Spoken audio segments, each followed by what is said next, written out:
The corridor smelled like ozone and old copper. The kind of smell that gets into the back of your sinuses and stays there. The kind of smell you associate with things that have been running too long without maintenance. Sergeant Dara Voss noticed it the moment the transport's rear hatch unsealed, before she even had a boot on the ground, before she could see the structure that was supposed to be their forward operations post on Karev Station. She noticed it and filed it away in the same mental drawer. She kept every bad omen she'd collected in 11 years of service. The drawer was getting full. The station was a repurposed human mining platform, a long hexagonal tube of stamped alloy and recycled polymer that the logistics Corps had bolted onto an asteroid at the fringe of the Karev Belt 3 years ago. It had housed 230 personnel at its operational peak. Now it housed 9. Voss was the 10th, transferred in under orders she hadn't allowed to read in full, with a mission brief that stopped 2 pages before the part where someone usually explained what was actually happening. She pulled her kit bag over one shoulder and stepped through the hatch. The corridor stretched ahead of her, under lights that flickered at irregular intervals. Not the steady pulse of a system cycling down, but something more erratic, almost organic, as though the station were breathing. The walls were standard issue, gray polymer panels over structural alloy, but someone had scrawled on them. Not graffiti, not the usual territorial marking of board personnel. These were diagrams, circuit maps, flow charts with handwritten annotations in at least 3 different sets of handwriting. Some of it looping and precise, some of it cramped and frantic, some of it so compressed it was nearly illegible. The diagrams covered the wall from hip height to ceiling, running the full visible length of the corridor in both directions. Voss stood and looked at them for a moment. "You get used to it," said a voice from her left. She turned. A man was leaning against the wall between 2 of the larger diagrams, arms folded, watching her with the particular expression of someone who has already decided what they think of you and is waiting to be proven wrong. He was perhaps 40, lean in the way that suggested chronic stress rather than deliberate fitness, with close-cropped hair that had gone mostly gray at the temples. He wore a technician's coverall, with the rank insignia removed, and he was holding a datapad with the screen turned off. "Corporal Yannick," he said. "Maintenance and systems. I'm your welcome party. The others are in the core bay." "Surgeon Voss," she said. "What's the smell?" He tilted his head. "You noticed that fast. It's not subtle." "No," he said. "No, it's not." He pushed off from the wall and started walking, not waiting to see if she'd follow. Ozone means discharge. Copper means oxidation. Together they mean the vein have been running current through the hull again. They do it when they're mapping us. Voss fell into step beside him. The briefing said the van were passive at this range. "The briefing," Yannick said, in the tone of a man who had given up arguing with documents, "was written 6 weeks ago. The vein had arrived at the edge of the Karev Belt 8 months before Voss's transfer, sliding in on a trajectory so shallow and so slow that the first 3 automated observation posts had logged them as debris. They were not debris. They were a fleet of 23 vessels, each one roughly ovoid, roughly 600 meters along the long axis, with a surface texture that the spectroscopic analysis had described as partially mineralized biological membrane, which was the technical way of saying the ships were, at least in part, alive. The fleet had taken up a distributed formation at the outer belt and had not moved since. They had not communicated. They had not attacked. They had not responded to any signal on any frequency. They had, however, been doing something. The something was what nobody in Voss's chain of command had been able to agree on, which was why she was here. She was an analyst, not the academic kind. She had never sat in a university hall or written a paper for a journal. She was the operational kind, the kind they sent in when the data stopped making sense, and someone needed to stand in the middle of it and think. She had done this 14 times over 11 years in 7 different theaters of operation. She had a record that people liked to call remarkable, and that she preferred to call lucky, because Luck was something you could be careful about running out of. And remarkable was something that made you stop checking the exits. The core bay was a circular room at the station's center of gravity, dominated by a bank of monitors that had been arrayed in a rough hemisphere around the primary data terminal. 7 people were in the room when Voss arrived. 2 were asleep on cots, pushed against the curved wall. 3 were sitting at the terminal banks, doing things with the kind of focused silence that meant either deep concentration or complete despair. 1 was standing at the far wall, looking at a display that showed the Vane fleet as a scatter of amber dots on a black field.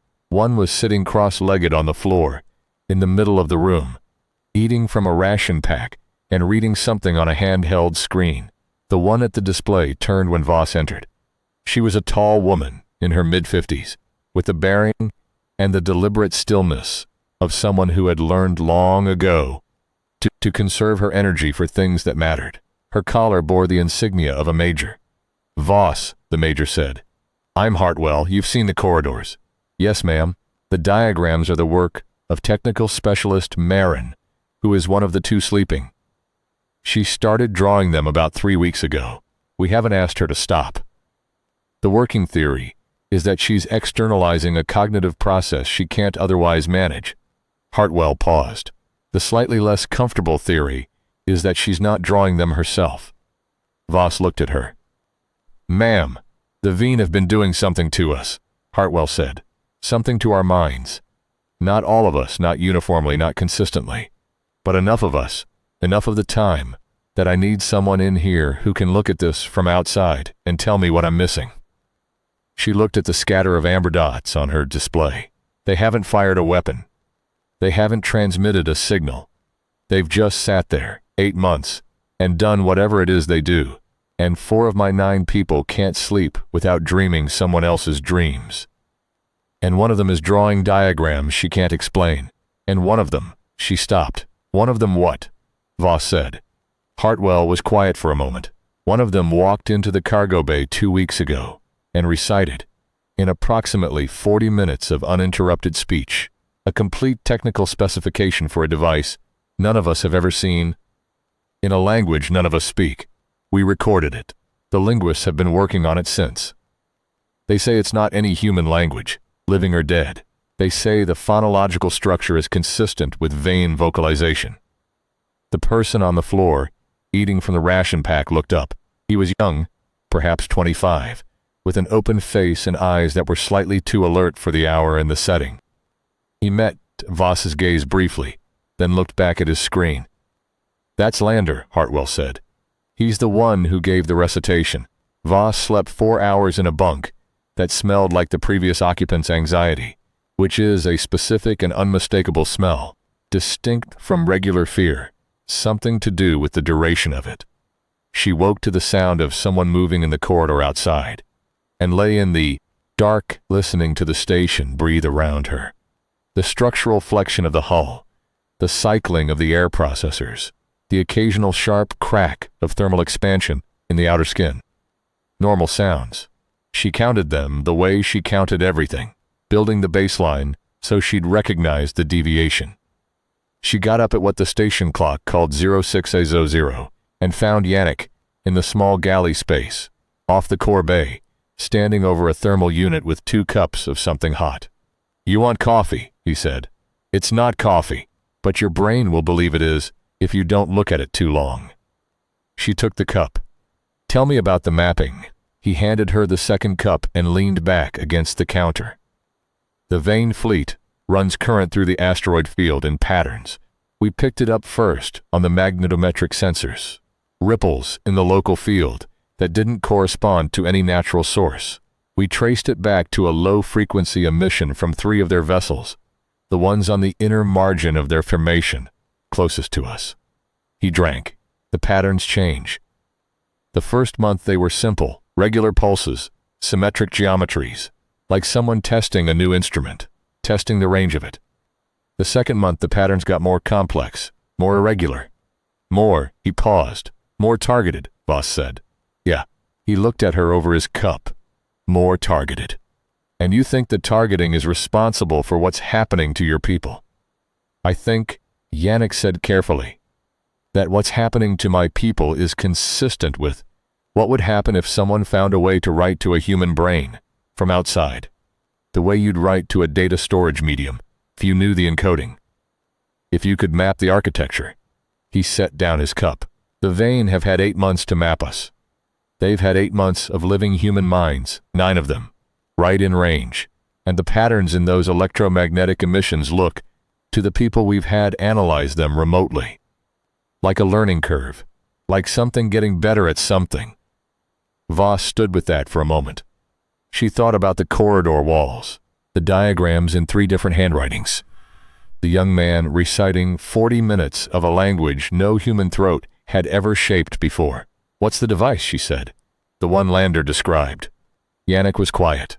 Yannick, we don't know, he said, but the linguists found a partial match. One element of the specification Lander recited, about 8 minutes of it, corresponds to a concept the Vane appear to use in their own internal communication.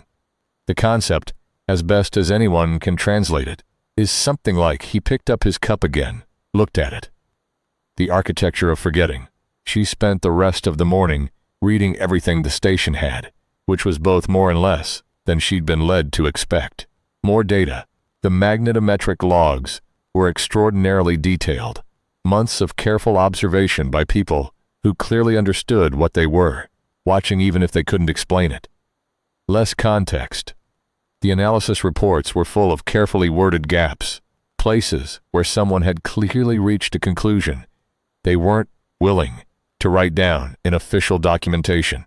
Voss had learned to read the gaps as carefully as the text. The gaps often told you more. She read Lander's recitation transcript 3 times. The linguists had broken it into segments and annotated each one with confidence levels and interpretive notes. The notes had the quality of people trying very hard to be precise about things that kept slipping out from under precision. One note, attached to a segment in the middle of the transcript, reads simply, "This segment appears to describe a process of selective erasure. We are not confident of the target medium." She found Lander in the cargo bay, sitting on a crate and looking at the wall, not looking at anything on the wall, just looking at it, with the particular vacancy of someone waiting for their own mind to bring something forward. "Lander," she said. He turned. Up close, he looked less young than he had in the corbeille, or rather, he looked his age, but tired beyond it, tired in the way that has nothing to do with sleep. He had the faint, persistent pallor of someone whose system has been running on alert for too long. "You're the new analyst," he said. "Surgeon Voss." She leaned against the crate opposite him. "How are you feeling?" He considered the question with what looked like genuine seriousness. "Like there's something in my head that isn't quite mine," he said. "Not pain. Not. It's not intrusive. That's the weird thing. It's more like furniture. Like something's been arranged in a room you've lived in your whole life, and you didn't arrange it, and you don't know when it got there. But it doesn't feel wrong. It just feels like something you haven't looked at yet. Does it feel like a voice? No." He frowned at the wall. "Not a voice, more like a grammar. Like a set of rules for how things should be ordered. Like someone has given me the syntax for a language I don't speak yet." He looked at her. "Does that make sense?" "It makes sense," Voss said. "I want you to do something for me. I want you to tell me everything you remember about the recitation. Not the content. I've read the transcript. I want to know the experience, what it felt like from inside." He was quiet for a moment. Then, like translating, he said, "I was standing in the cargo bay. I'd come down here because I couldn't sleep, and the walls felt different than usual, like they were slightly closer, and I thought movement might help. I was walking, and then I stopped, and then it was like I had a document in my hands. Not physically, but there was this sense of holding something, of reading something, and the sound was I was just reading it out loud. I don't remember deciding to. I don't remember the content. It's gone, I can't retrieve it, but I remember the feeling." He paused. "I remember that whatever the document was, it was very old. Whatever I was reading, it hadn't been written for me. But you read it anyway. Voss said, I read it anyway. She looked at him for a long moment. Lander, she said, what's the last thing you remember clearly? Before all of this started, before the recitation, before the dreams, what's the last memory you feel confident is completely yours? He thought about it. For so long, she began to think he wasn't going to answer. My mother's kitchen, he said at last. She had this window above the sink, faces west. Late afternoon, the light comes through it at this particular angle. And everything in the room goes the color of old honey. I was maybe 12. She was teaching me to make bread, and she was humming something. I never knew what it was. And I remember thinking that if I could just hold this exact moment long enough, I'd never need anything else. He stopped. I think about that a lot now. I think about it, and it's completely clear, and it feels completely mine, and then I think about anything after it, and it starts to feel slippery. He looked at his hands. Like the vein found the place where I live and started reading the walls. Hartwell called a briefing at 1400 that lasted 2 hours and arrived nowhere. This was not unusual. Voss had attended enough operational briefings to understand that they frequently served the function of giving everyone a shared language for the problem rather than solving it, and that this shared language was often the most valuable thing a briefing produced. She sat through the status reports. The magnetometric data still showed the vein running their patterns. The patterns still showed their characteristic learning curve. Nobody had come up with a better explanation for Lander's recitation. And Marin, now awake, had contributed another 6 feet of corridor diagram, without being able to explain any of it when questioned. After the briefing, Voss went back to the corridor and looked at Marin's diagrams for a long time. They were not random. She had suspected this from the first, and the more she looked, the more certain she became. The 3 distinct handwriting styles that ran through the diagrams corresponded, she suspected, to 3 distinct cognitive modes, one precise and methodical, one more intuitive, one compressed to the point of code. But they were drawing the same things, the same structural geometry, the same flow patterns, the same recurring element that appeared in various scales throughout the diagrams. A nested ovoid form, slightly asymmetric, with a complex of lines running through its center in a configuration that reminded Voss of nothing so much as an annotated map of a city she'd never visited. She took photos of the entire corridor, every section, systematically with scale references. Then she went back to her bunk and sat with her tablet and looked at them. The nested ovoid form. She kept coming back to it. It appeared at least 40 times across the full length of the corridor, at scales ranging from the size of a thumbnail to the size of a dinner plate. It was never identical. The internal line configurations varied, but the outer form was consistent, and each instance was annotated in one or another of the 3 handwriting styles with what appeared to be numerical values. She cross-referenced against the magnetometric logs. It took her 3 hours and a large amount of the not coffee buff, and a growing sense of cold clarity that she recognized as the feeling she got when something she hadn't expected turned out to be exactly what she'd feared. The nested ovoid form was a map of a human brain. The numerical annotations were signal intensity values, vein emission readings, plotted against anatomical locations. The vein were not mapping the station. They had been mapping its inhabitants. Room by room, they had mapped 9 human minds, and the diagrams on the walls were, what? Confirmation? A record?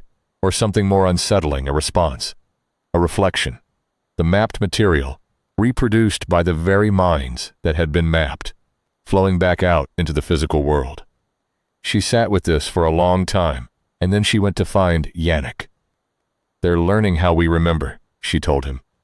They were in the core bay, the station's night cycle running, everyone else either asleep or on the far side of the station. The amber dots of the vein fleet glowed steadily on the display behind him. The architecture of forgetting, Yannick said, not just forgetting, the full process. How memory is encoded, stored, retrieved, how it degrades, how it can be interrupted. She put her tablet on the table between them and showed him the diagram cross-reference. They've been doing this for 8 months, and they've gotten very good at it. Good enough to write, not just read. Lander's recitation, that wasn't them putting something in. That was them reading something out. They found a memory, or a pattern deep enough to function like a memory, and they extracted it externally. Without his consent, without his knowledge, without any of us understanding what was happening until we were looking at the transcript. Yannick was quiet. He was looking at the diagrams on the tablet, scrolling through slowly. The specification he recited, Voss said. The device. I think it's the apparatus they're using to do this. I think what they encoded in him was their own instrument's blueprint. I don't know if that was intentional or whether the process of using the instrument leaves a trace of the instrument in the medium, like she searched for the analogy, like a key that leaves its own impression in soft wax. That's either a mistake, Yannick said slowly, or it's a message. Yes. He looked up from the tablet. Which do you think? She looked at the amber dots. 23 vessels, each one partially alive. 8 months of silent attention directed at a station, housing 9 human beings in an asteroid field at the fringe of nothing in particular. 8 months of patient, methodical, increasingly precise work on the most intimate architecture of the people they were, observing. I think, she said, that the vain don't make the kind of mistakes that leave their own tool's blueprint in their subject. I think this was deliberate. I think they wanted us to know what they were doing. She paused. Which means they want us to do something with that knowledge. Or, Yannick said, they want us to try. Marin was awake at 0300, which Voss had anticipated. People who drew on walls at night tended not to sleep through the night.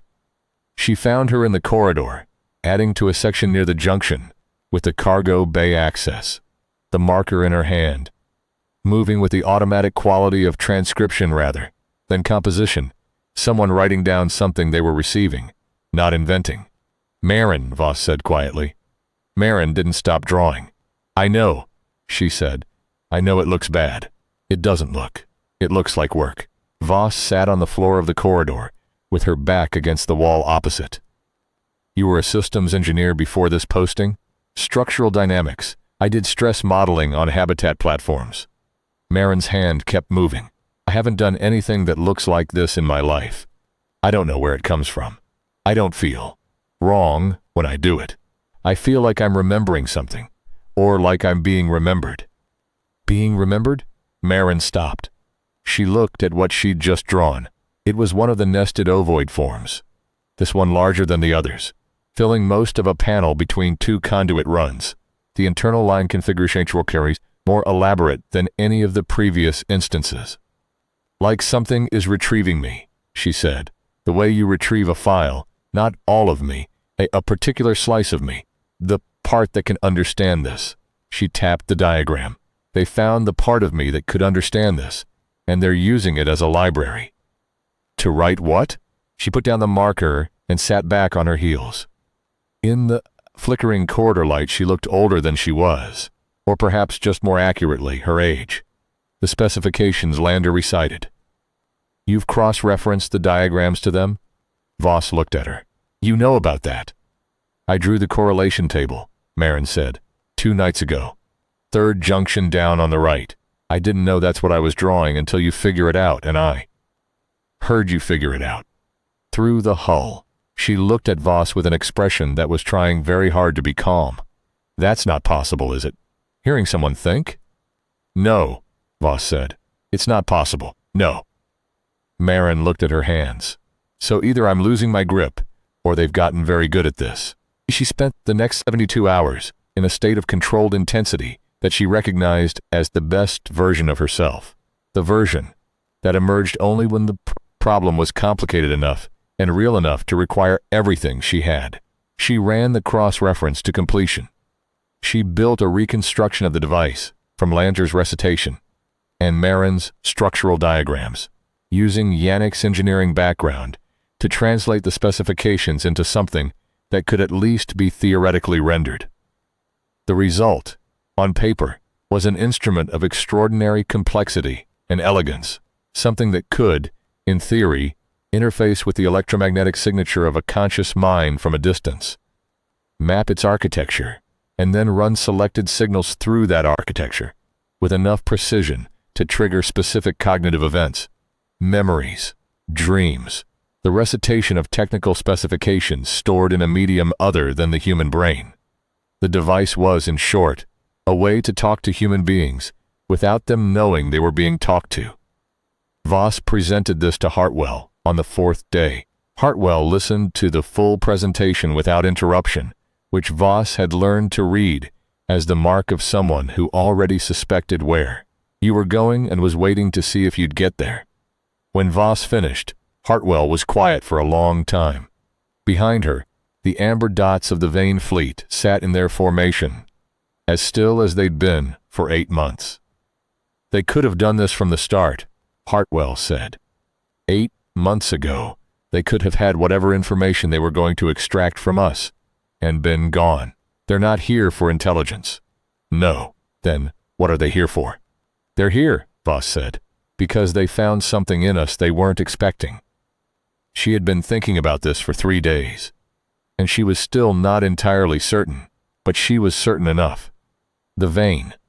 Based on everything the contact teams have learned about them, over 20 years of observation, process and store information in a fundamentally different way than we do. Their cognition is collective. What one member of a Vane fleet mind knows, all of them know. Memory is distributed. There's no individual loss. There's no individual at all, in the human sense. Information persists indefinitely, collectively, without degradation. She looked at Hartwell. They came here, and they started mapping us, and they found something in the human mind they'd never encountered. Not intelligence. They have that. Not adaptability. They have that. They found. She stopped looking for the word forgetting. Hartwell said quietly, yes, and dreaming, and the way a memory can change, without the person who holds it knowing. The way experience leaves a residue that isn't exactly the experience, that shifts every time it's retrieved, that becomes something the original event never quite was.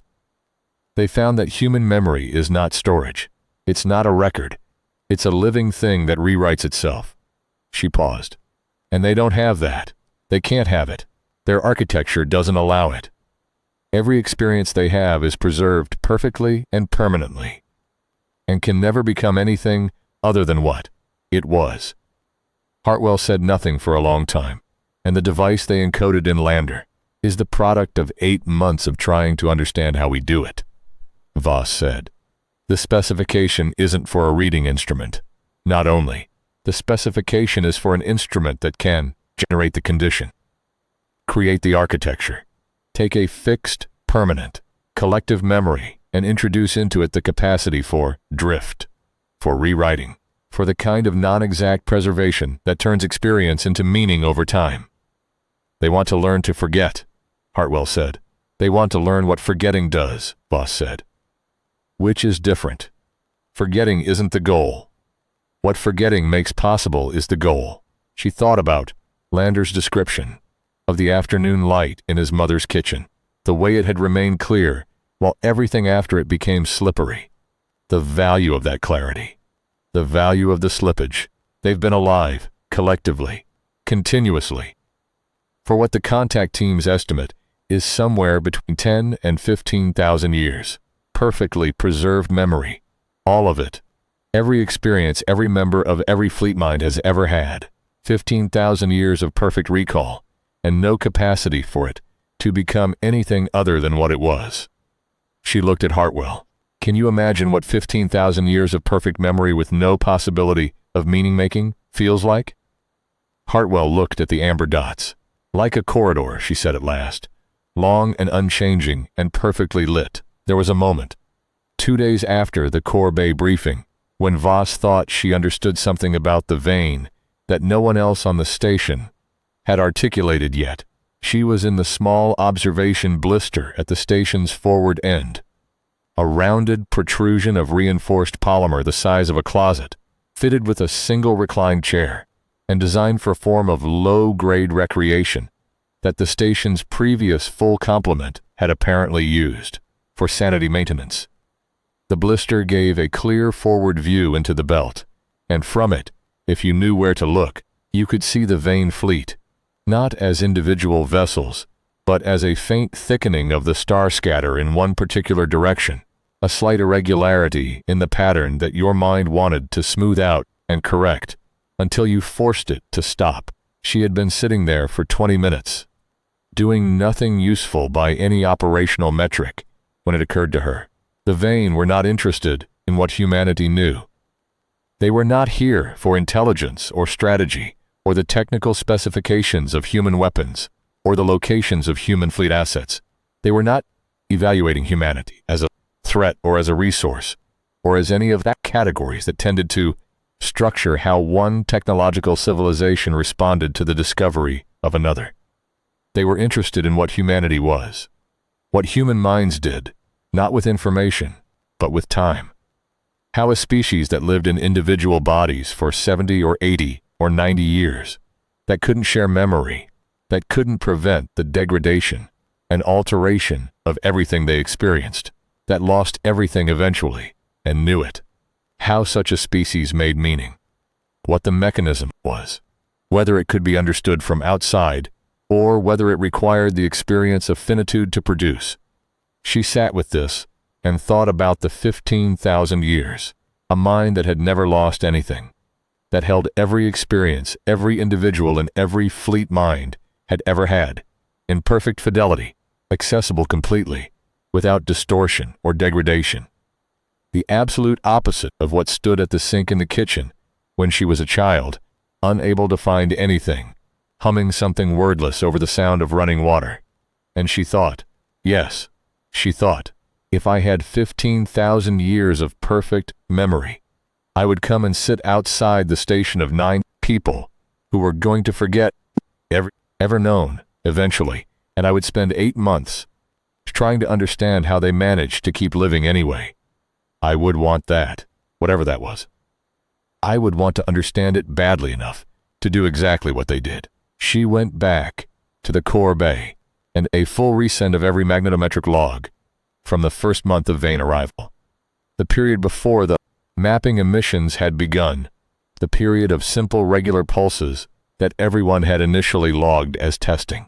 She sat down and read them again with the new frame. They were not testing an instrument. They had been observing.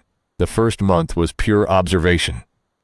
The Vane fleet sitting at the edge of the belt and watching the station, the way you watch something before you decide whether to approach.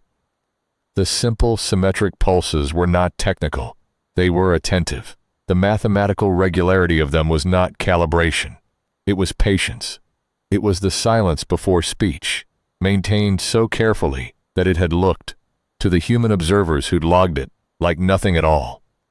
8 months ago, something in a ship at the edge of an asteroid field had noticed 9 small warm minds going about their daily business, and had decided, slowly, carefully, with the patience of something that had never needed to be in a hurry, to learn what they were. Voss found this, unexpectedly, moving, not sentimentally. She was not a sentimental person, or at least had never had occasion to think she was. But she felt the weight of it, the weight of being noticed. Not as a threat, not as a resource, not as an obstacle or an asset, or any of the functional categories by which intelligence gathered intelligence. Being noticed as a phenomenon. Being looked at with genuine curiosity by something ancient enough that it had probably watched stars form from a closer range than the light she was seeing them by. She was going to figure this out. She was going to understand what the Vane wanted. And she was going to find a way to give it to them, because she was increasingly convinced that what they wanted was something humans had never been asked to give before, and had never known was valuable. The ordinary stuff, the daily residue of a human life, the specific small gravity of things only imperfectly remembered. She was going to give them something that cost nothing, and might mean everything. She had felt that way before, about other problems. She had generally been right. The decision that followed was, technically speaking, above Voss's pay grade. She was aware of this and didn't particularly care, which was a defining feature of her approach to operational problems. The decision was, do nothing or do something, and if something, what? The do-nothing case had a clean logic. The vein had not attacked. They were not threatening. Their intervention in the minds of the station's personnel had been, so far, more disorienting than harmful. Nobody was injured. Nobody had been compromised in any security-relevant way. And if the process was ongoing, then it was also, arguably, producing results that would be valuable to understanding the vein. The case for letting it run was simple. The something case was harder, and it was where Voss had spent the last day. She went back to Lander at dusk cycle and sat with him in the cargo bay and told him what she'd found. Not a summary, the full picture. She watched his face as she talked, looking for the signs of someone receiving information that confirms a fear, and she found them clearly and without drama. When she finished, he was quiet for a while. The grammar, he said eventually. The syntax I told you about. The rules for how things should be ordered. Yes. I know what they're for now, he said. He reached into the pocket of his coverall and produced a folded piece of paper, handwritten, close-packed text, filling both sides. I wrote this last night, after I woke up from. It wasn't quite a dream, more like a conversation I was having with something that wasn't using words.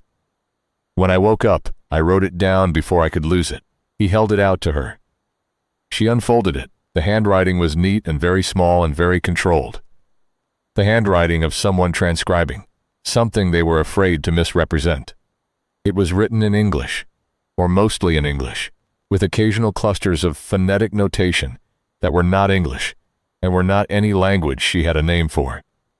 It was a set of instructions, not for a device, for a communication, a protocol, step-by-step, methodical, using the architecture of the human mind as the medium and the veins as electromagnetic emission pattern, as the carrier, describing how to transmit something back, how to use the very access they'd opened in 9 human minds as a channel pointing in both directions.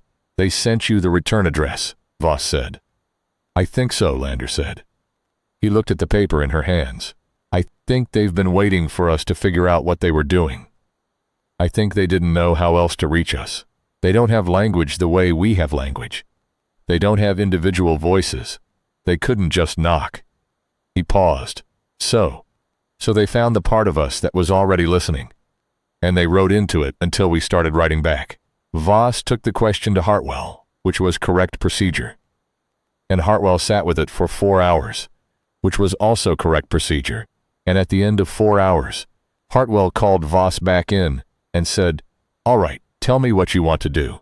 What Voss wanted to do was the kind of thing that looked, on paper, either brilliantly unconventional or professionally suicidal, which, in her experience, were frequently the same thing described from different angles. She wanted to use the return address protocol Lander had written down, transmit a response through the access the vein had already established in the station's personnel, and give the vein the thing they had been mapping 9 human minds to find.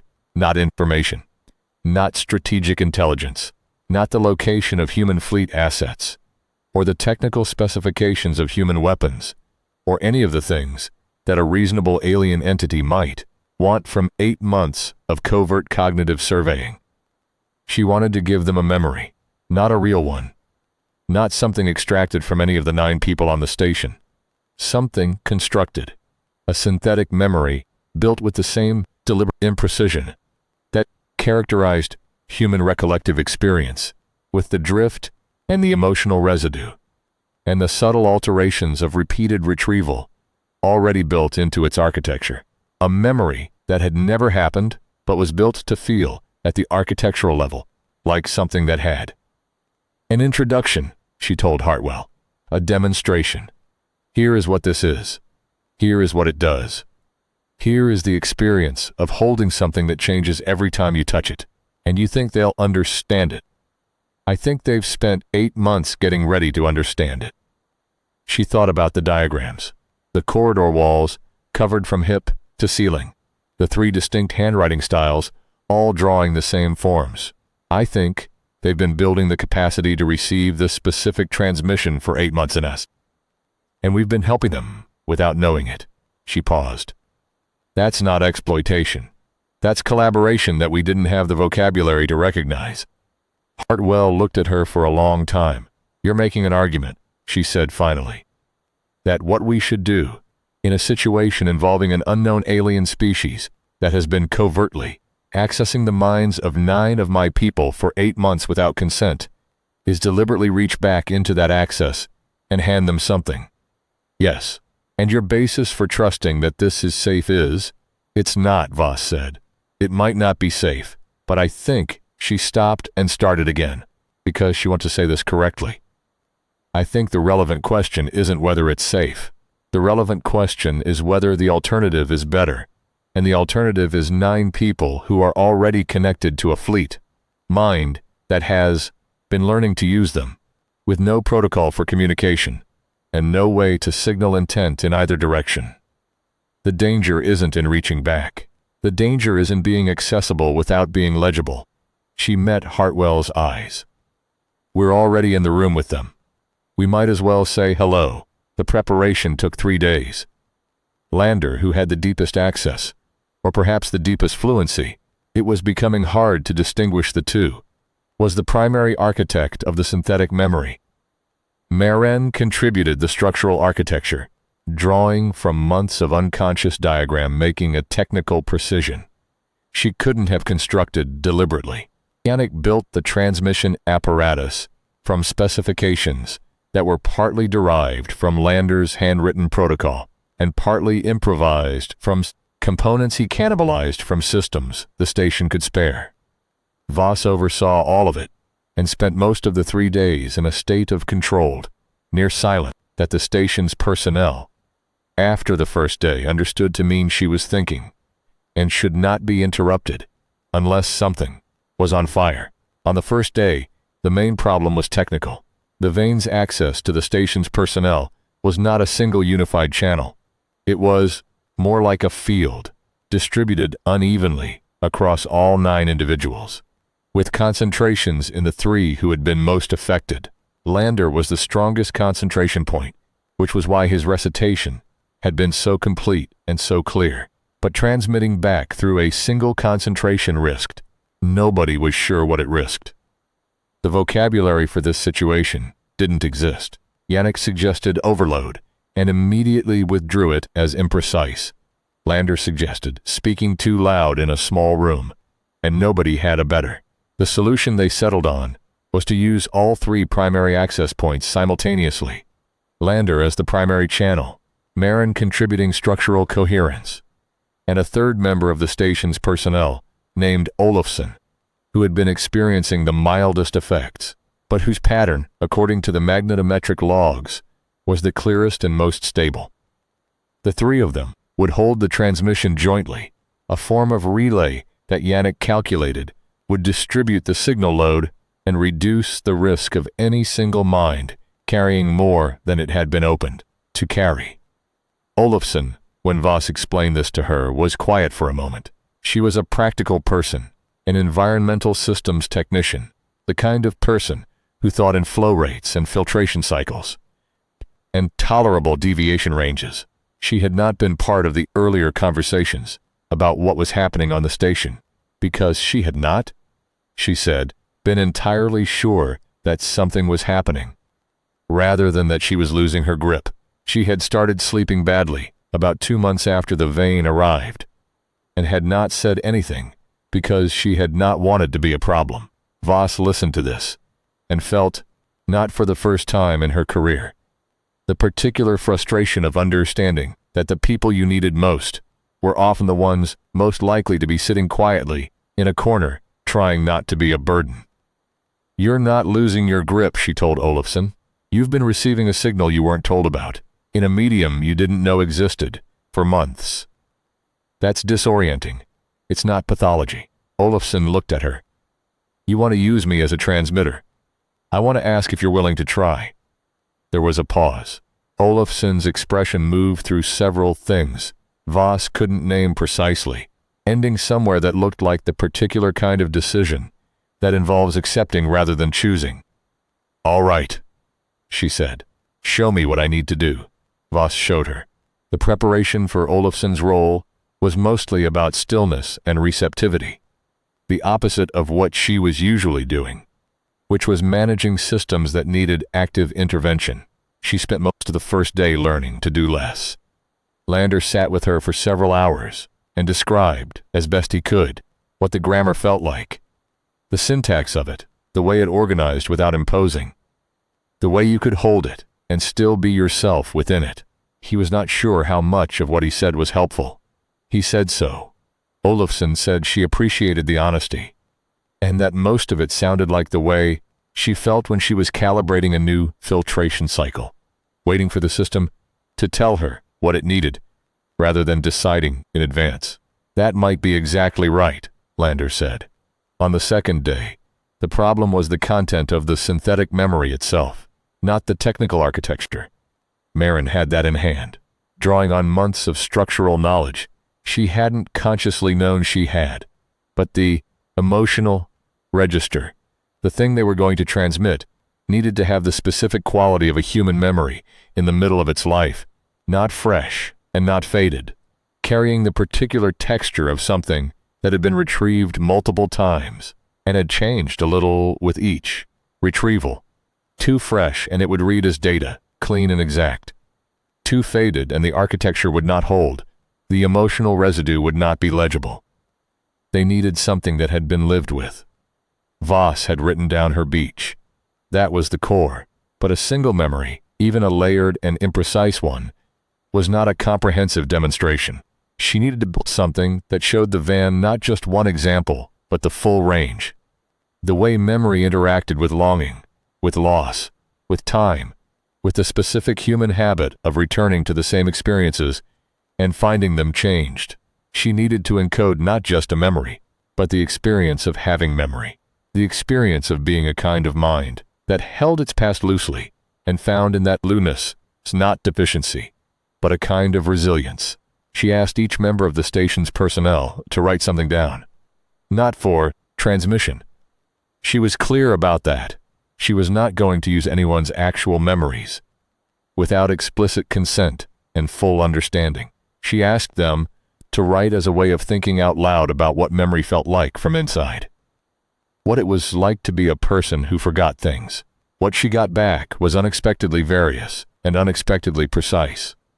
Yannick wrote about his father, who had been an engineer on a surface installation in the northern latitudes of his home planet, and who had taught him that the most important quality in a piece of engineering was the capacity to fail gracefully, to give way along a planned line rather than shattering unpredictably.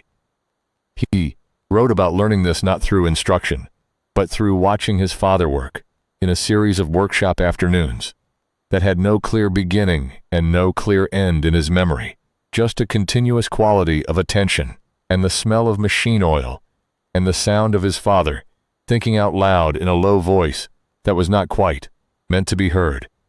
He wrote that he could not have told anyone when these afternoons began or ended, how old he had been at any given point, which specific conversations had happened on which occasions.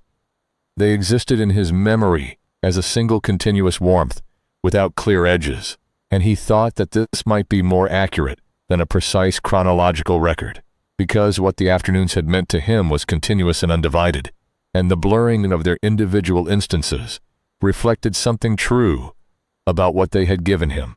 Maren wrote about a piece of music she had heard once in a public place, performed by someone she had never seen before or since. She wrote that she could not now remember the piece accurately. She had tried, over the years, to identify it, and nothing she had found matched what she remembered. She was not certain whether the piece she remembered was the piece she had heard, or a version of it that she had constructed over years of trying to recall it. She was not even certain, she wrote, that the version she remembered was not more beautiful than the original had been. She had no way of knowing. What she knew was that she had stood in a public square on an afternoon in summer and heard something that had stopped her from moving for about 4 minutes, and that whatever that thing was, the original performance, or the memory of it, or the memory of the memory. She carried it with her as a kind of anchor, something she returned to when the world felt unsteady, a proof of a kind of beauty that she could not precisely describe, but that she was absolutely certain existed. Lander wrote about the kitchen, which Voss had expected, but he wrote about it differently than he had spoken about it. In writing, he did not describe the moment itself. He described the experience of having it as a memory over time. The way it had been sharp and vivid when his mother was first gone and had become, over the years, softer without becoming less present. The way small details had shifted.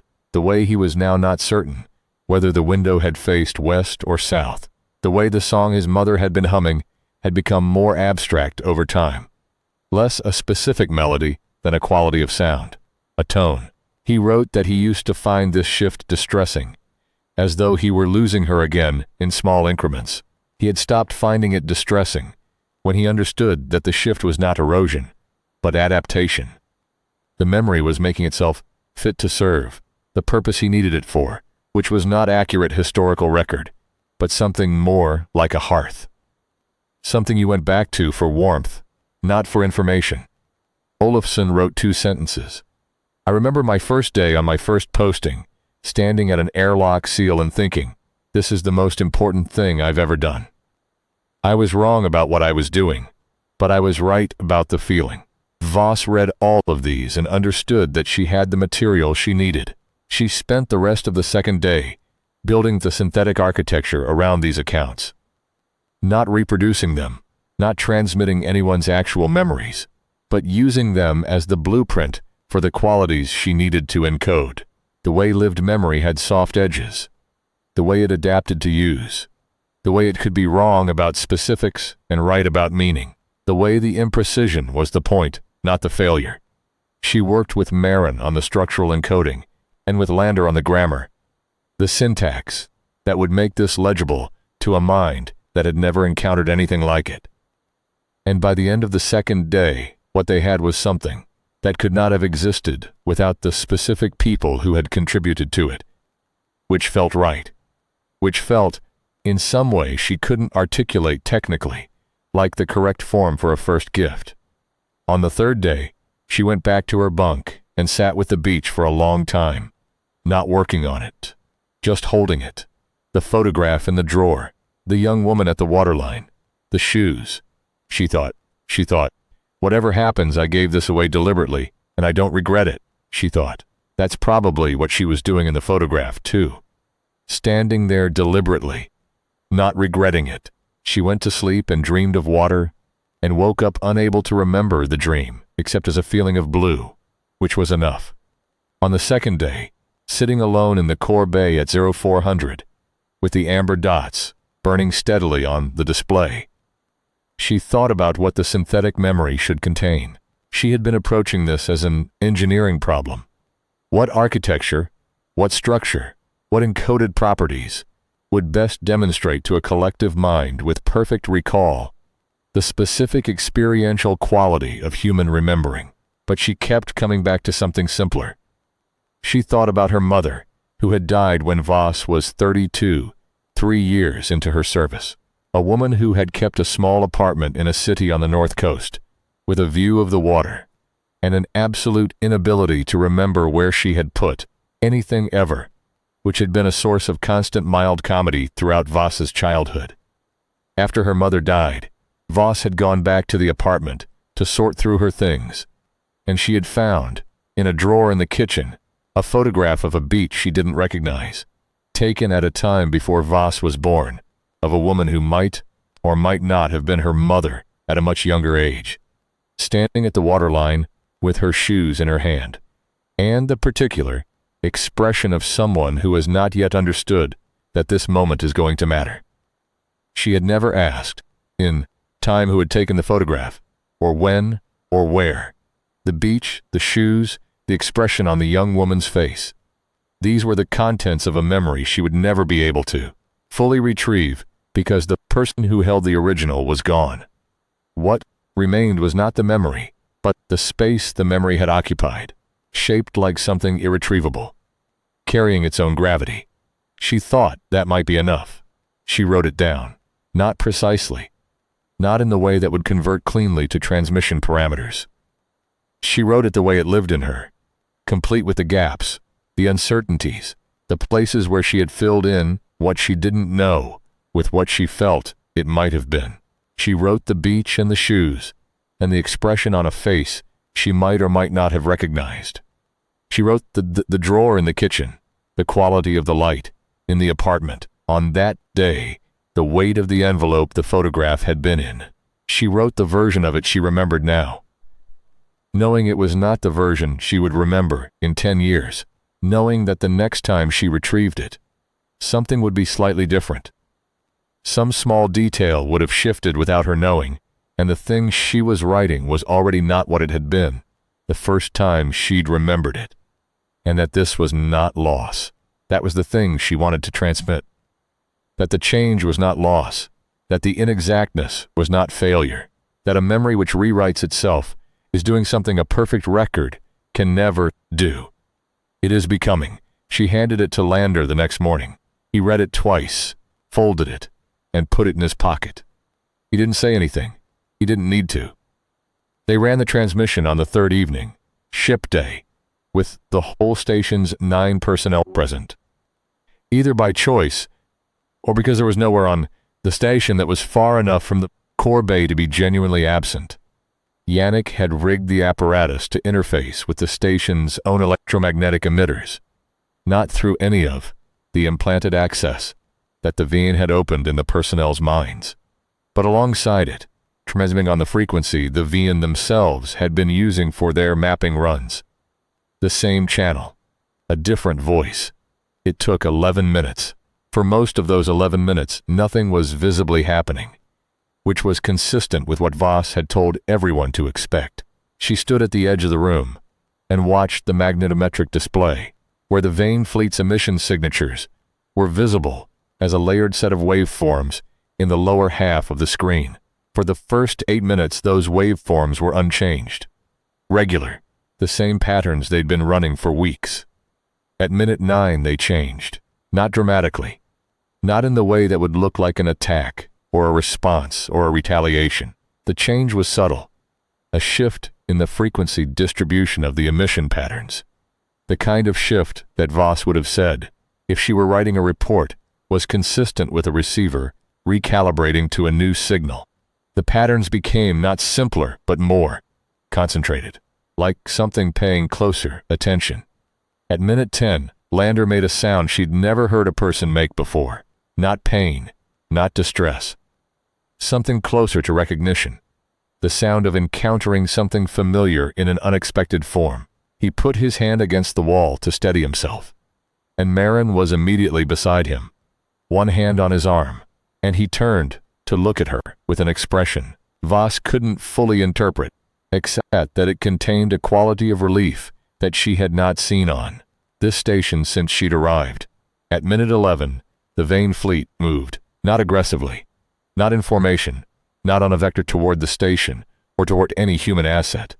3 vessels, the 3 innermost, the 3 that had been running the mapping emissions, detached from the formation's edges and drifted, slowly, in a direction that the navigation system identified as perpendicular to the ecliptic. Up and away from the belt, away from the station, away from the sun. The other 20 vessels remained stationary. "What's that?" one of the personnel near the terminal said. "I don't know," Yannick said. He was watching the display with the expression of a man revising several conclusions simultaneously. Voss watched the 3 vessels move. "I think," she said, "it's the beginning of a separate conversation."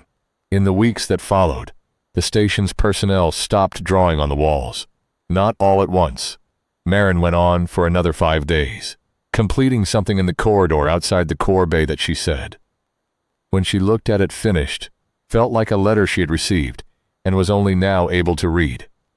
Then she put down the marker and didn't pick it up again, and the corridor walls stayed as they were, covered from junction to junction in diagrams that would take a team of X years to fully decode, and that 3 people on a mining station in an asteroid belt had produced while half asleep in a flicker-lit corridor at 3 in the morning. Lander stopped hearing the grammar. He told Voss it was like a frequency he'd been tuned to that was no longer transmitting. Not silence exactly, but the absence of something he'd gotten used to, which was its own kind of quiet. He started sleeping through the night. The pallor began to lift. Yannick tracked the 3 van vessels for 19 days as they moved in a direction that the navigation computers had no good term for, except outward. On the 20th day, they stopped. On the 21st day, they transmitted something, not on any human communications frequency, not in any human language, but in the same electromagnetic emission pattern they had been using for their mapping runs, with one significant difference. The pattern was new. Not the learning curve they had been running for months, something that had never appeared in the data before. Yannick ran every analysis he had and came to Voss with the results, and set his tablet on the table between them and said, "I don't know what this means, but I know what it looks like." "What does it look like?" "It looks," he said, "like the waveform structure of a dream." He meant this technically. The emission pattern had a nonlinear architecture that matched no stored or cached data format in any vein communication they had on record, but that corresponded closely to the magnetometric signature the station's own. Sensors had recorded during the sleeping hours of the station's personnel, when human dreaming brains had leaked their patterns into the ship's hull for weeks. The vein were transmitting something with the structural properties of a dream. Not random, not symbolic in any way Yannick could decode, but non-exact. Not a record. Something that was already, in its architecture, the kind of thing that would be different the next time it was retrieved. They had received the memory. They had understood it. And they were trying, in the only way available to their cognition, to make something like it of their own. Voss filed her report. It was long and detailed, and contained several conclusions that she had no doubt would require multiple rounds of institutional revision before anyone in the command hierarchy was comfortable with them. She wrote it anyway, completely, the way she always wrote reports, because the value of a clear account was, precisely, that it could survive contact with people who didn't want to believe it. The core finding, the one she had thought hardest about and worded most carefully, was this: the Ven were not hostile, had never been hostile, and had not been conducting an act of surveillance or aggression against the station's personnel. They had been attempting to learn something. Methodology had been invasive, and the absence of communication about that methodology had been harmful to the station's people, and both of those facts were real and important, and needed to be addressed in any subsequent engagement. But the intent, and she was as certain of this as she had ever been certain of anything, had been something she didn't have a military term for. The closest civilian term she could come up with was curiosity. 15,000 years of perfect, collective, permanent memory, and at the edge of an asteroid belt, they had found something they had never found before. 9 small, warm animals, whose minds rewrote the past to survive the present, whose memories became meaning, whose forgetting was not loss, but transformation, who could hold the photograph of a beach they would never fully remember and find in the incompleteness of it something that a perfect record could never contain. She thought about that for a long time after she sent the report. She thought about Lander's kitchen, the afternoon light, his mother humming something he never identified, the way that memory had survived clearer than everything else, not despite being imperfect, but because imperfection was how it had remained alive. She thought about her own beach, the shoes, the expression she might or might not have recognized on a young woman's face. She thought about the waveform on Yannick's screen that looked like a dream. She thought, they came here to find out how we forget, and what they found was that we forget in order to mean. That the things we cannot perfectly recall are the things we carry closest, because we keep making them, keep building them from the materials of what we almost remember, and the version we have today is ours, in a way that a perfect copy could never be. And she thought, they sat out there for 8 months, in their ships that were partly alive, patient and enormous and completely silent. And they worked until they found the access point, and they found it in the same place. Humans always find access to anything important, right in the middle of the ordinary, in the texture of a person's daily experience, in the dreams of someone who couldn't sleep, in the hands of a structural engineer drawing on corridor walls at 3 a.m, in a young man standing alone in a cargo bay, reading out loud from a document he couldn't see, in a language his mouth had never been built to speak. That was what they'd been looking for. Not capability, not intelligence, not strategy. The small, unglamorous, remarkably human thing, the mark of a mind that had lived in time. 6 weeks after the transmission, the 3 Veen vessels returned to the main formation. The magnetometric mapping emissions ceased entirely. There was a period of about 4 days during which the Veyan fleet was simply present and silent, as it had been in the very beginning, before the mapping began. On the 5th day, a single vessel detached and moved slowly toward the station, not on an attack vector, something more tentative than that, an approach, the kind of movement that had a question built into it.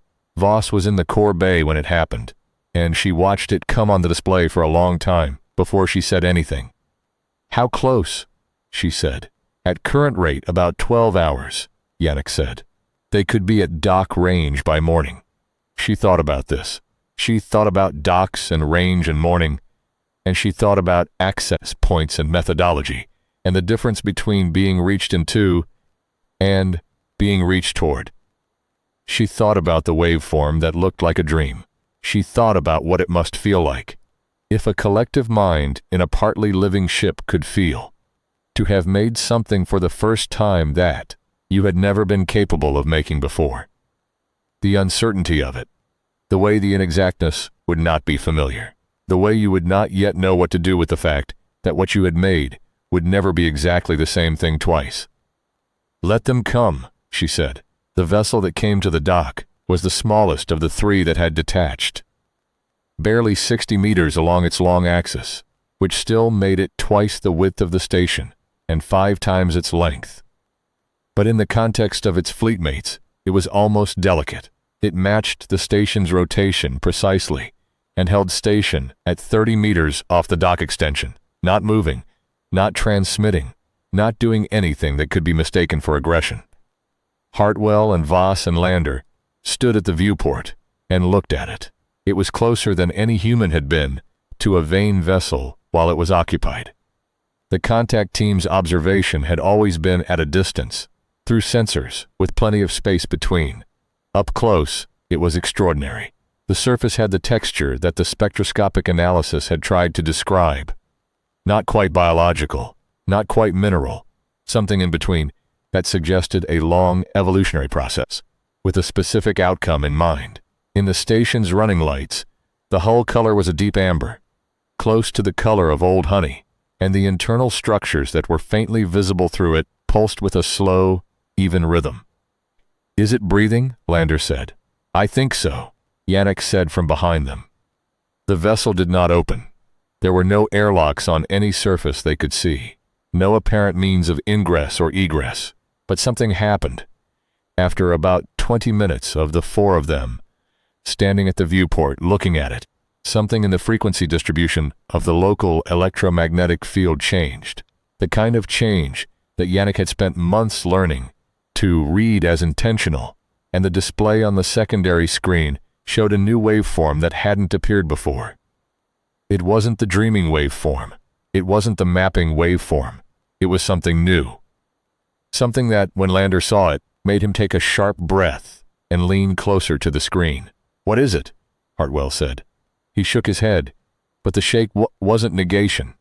It was the gesture of someone trying to clear room in their mind for something that hadn't had room before. He stopped, tried again.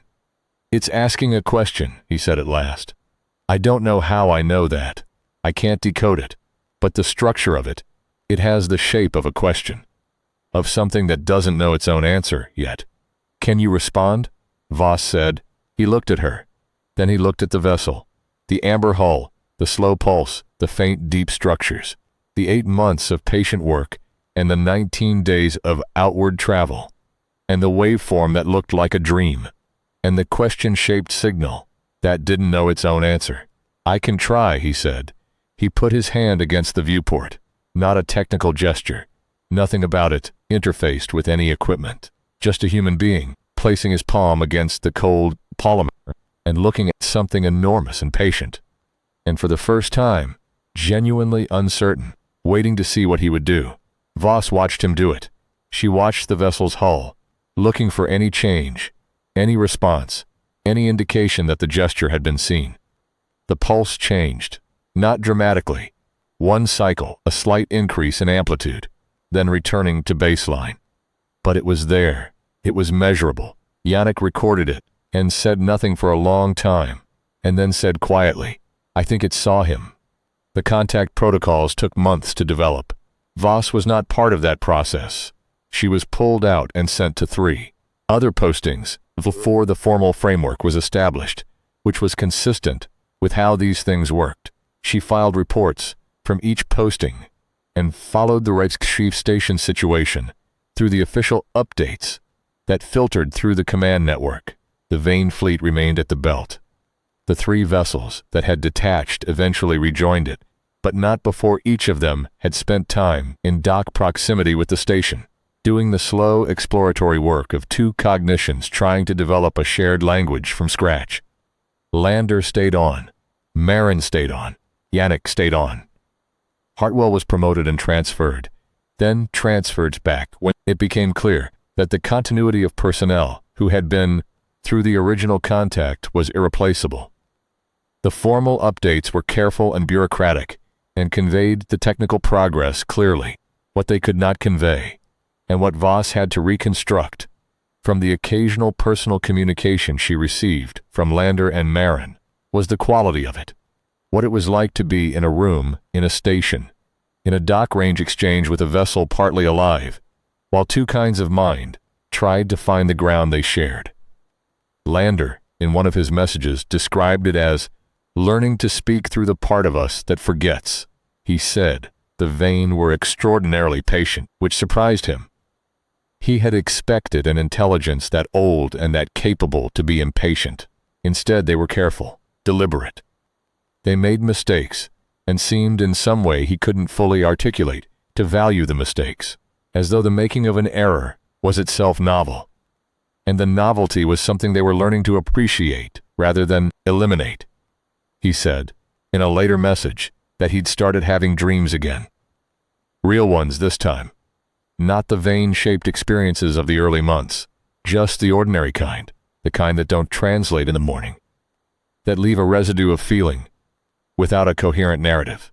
He said that he'd started writing them down when he woke up, even though the writing never quite captured what the dream had been, even though the version he wrote was already different from the version he'd dreamed. He said, it seemed like the thing to do. Marin's messages were less frequent, but longer.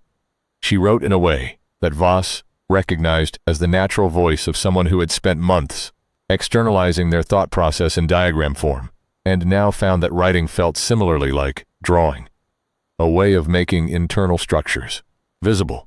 She wrote about the corridor.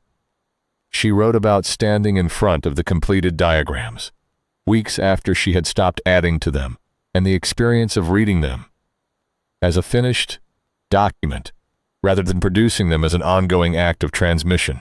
She said it was like reading a record of a conversation she had not known she was having. She could now follow the argument. If argument was the right word for what the Veen had been building toward, in 8 months of remote cartography, from the early simple pulse records, through the increasingly complex structural maps, to the final nested forms that appeared near the core bay junction, which she now understood to be something like a conclusion, a destination.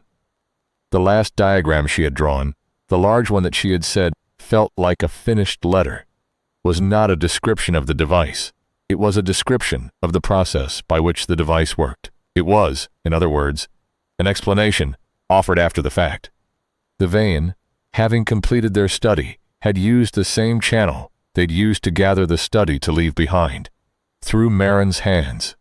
their understanding of what they'd found. They had written their report in the walls of the station that had housed their subjects, with the hands of the people they'd been learning from. Voss read this and was quiet for a long time, and then wrote back to Marin and said, "I think that's the most alien thing I've ever heard, and I mean that as a form of appreciation." Marin wrote back, "I've been thinking about copying it, all of it, making a record before the station gets reassigned or decommissioned, and the walls get stripped. I don't know what I'd do with it. Hang it in a hallway somewhere probably. Let people walk past it and not know what it is." Voss wrote back, "Do it. That's exactly the right thing." Yasek's messages were largely technical and occasional, which was consistent with who he was. But he sent one message about 8 months after Voss's departure that was not technical, and that she read several times over the following years. It was short. It said, "I've been thinking about what you told Hartwell, that the danger wasn't in reaching back. The danger was in being accessible without being legible. I've been thinking about that, because I think it's true about more than the van. I think most of the worst things that happen to people come from being accessed without being understood, and I think most of the best things come from finding a way to be read correctly. That's all. I don't have a conclusion. I just wanted to tell you I was still thinking about it."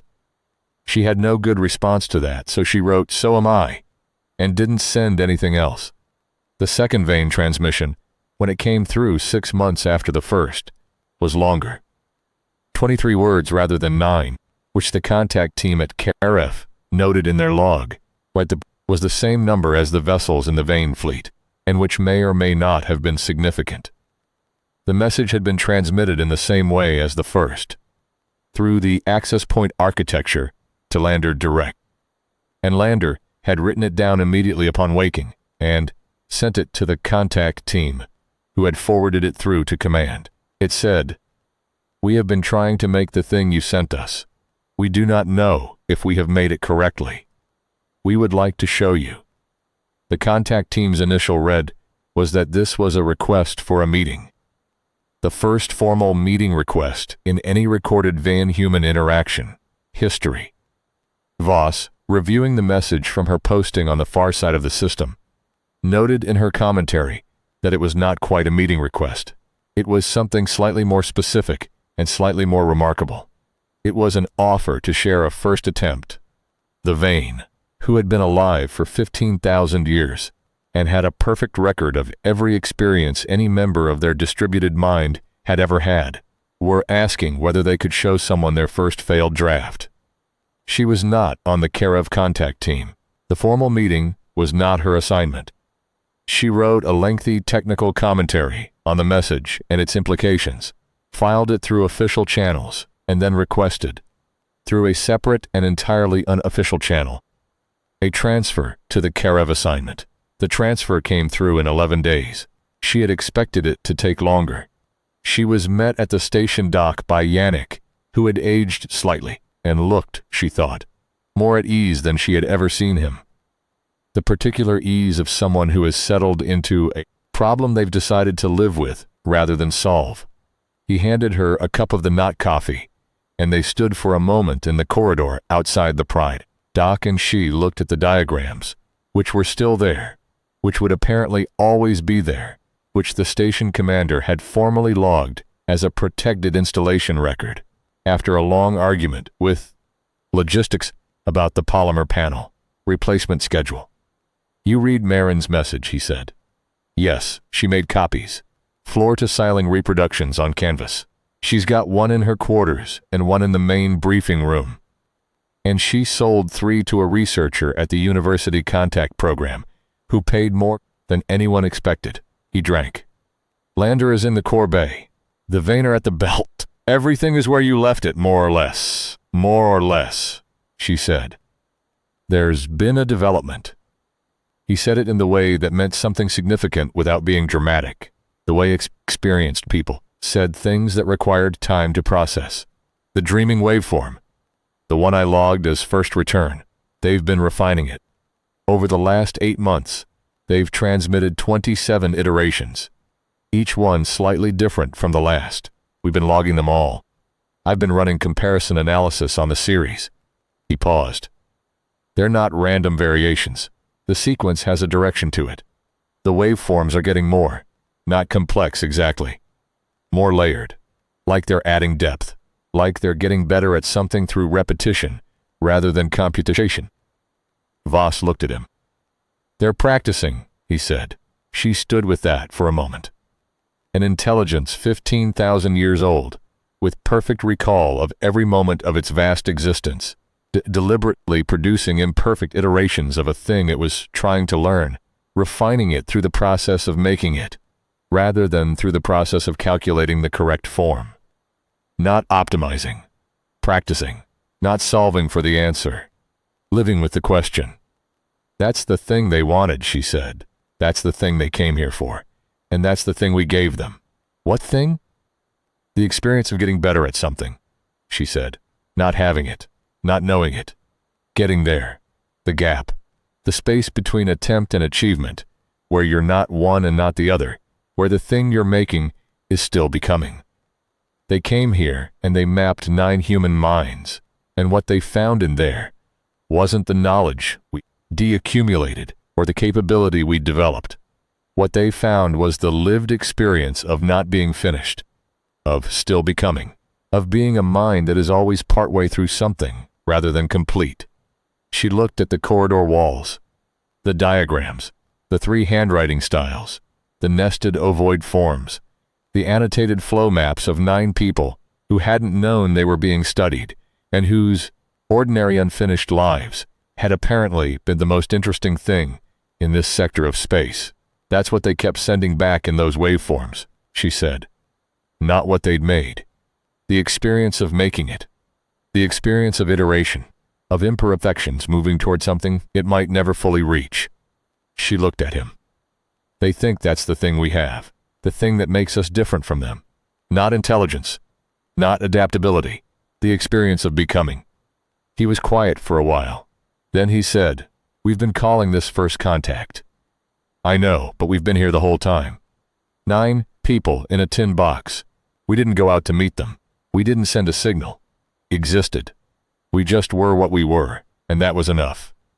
"That's always how it works," Voss said. "The things that matter most about humanity, the things that end up being the significant ones, they're never the things we built, or the weapons we have, or the territory we hold. They're the things we do when we're just living, the ordinary texture of it, the dreams and the forgetting, and the light through a kitchen window, at the wrong angle for no particular reason." She finished the not coffee and set the empty cup down on the nearest ledge.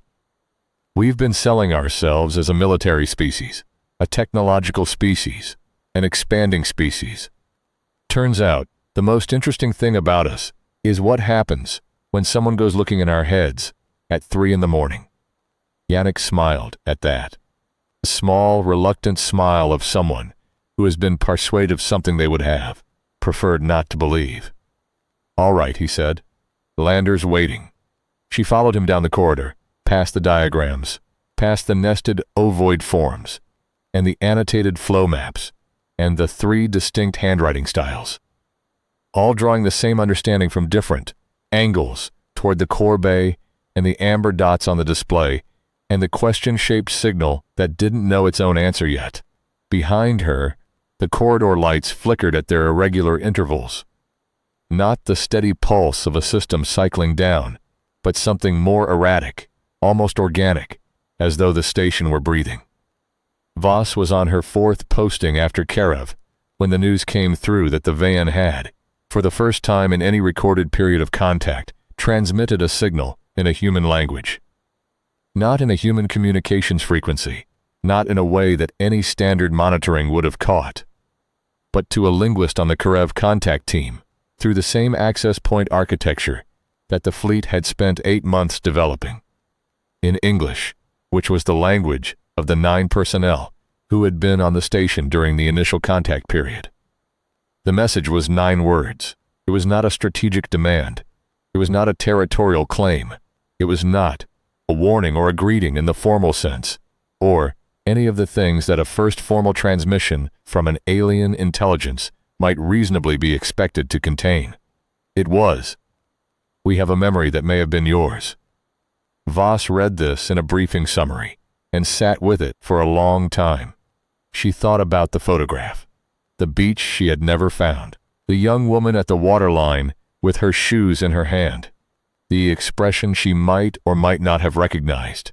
She thought about giving that away deliberately, building it into a synthetic transmission, encoding the specific texture of its incompleteness, sending it into a channel she'd opened in the minds of 9 people, and threw them into the distributed cognition of a fleet mind that had been alive for 15,000 years and had never once had the experience of holding something that it could not perfectly retrieve.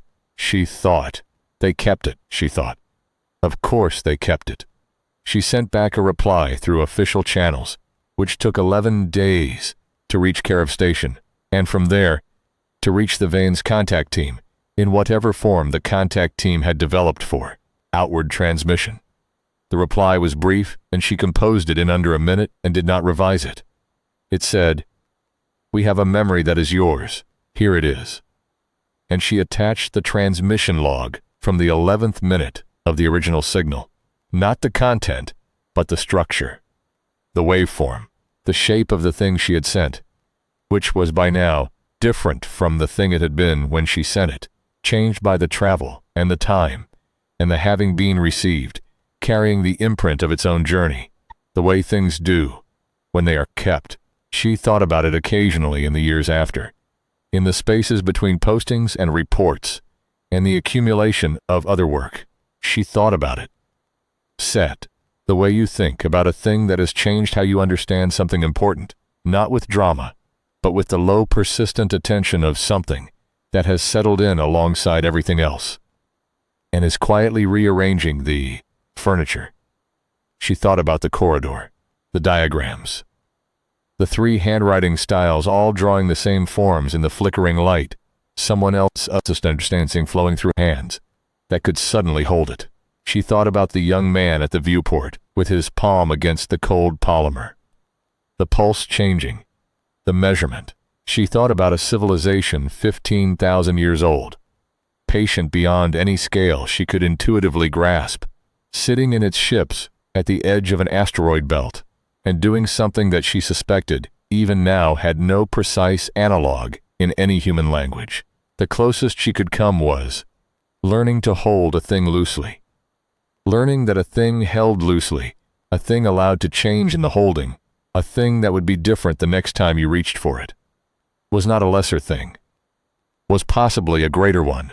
They had been alive for 15,000 years, with perfect memory and no forgetting, and it had taken 9 humans in a tin can at the fringe of nowhere to show them something they had never had. Not a weapon, not a strategy, not a key to any lock they had been trying to open. Just the fact of impermanence, the fact of change, the strange, stubbornly human gift of losing things incompletely, of carrying forward the approximate, the altered, the loved and therefore rewritten, and finding in the loss not grief but texture, not failure but the specific, irreplaceable mark of something that had been lived. In the long account of human history, as it was written from the inside, by people who couldn't always remember exactly how it had gone, that seemed like enough. More than enough. It seemed like exactly what it was, a thing no other mind in any star system had been able to give them. Ordinary, imperfect, ours.